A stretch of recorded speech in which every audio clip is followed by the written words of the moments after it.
Tignan niyo 'to mga mi, tignan niyong maigi kung gaano kaganda yung detailed ng mesa na 'to.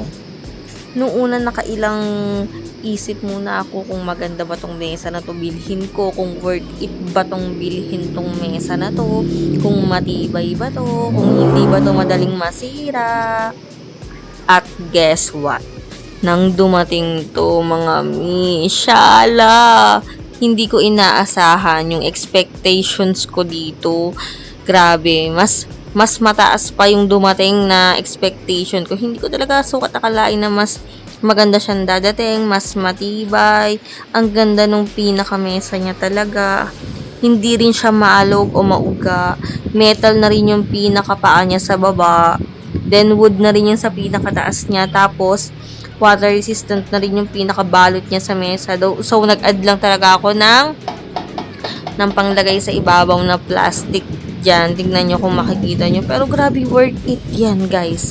Worth it yung mesa na yan ang ginamit namin yan. Super ganda.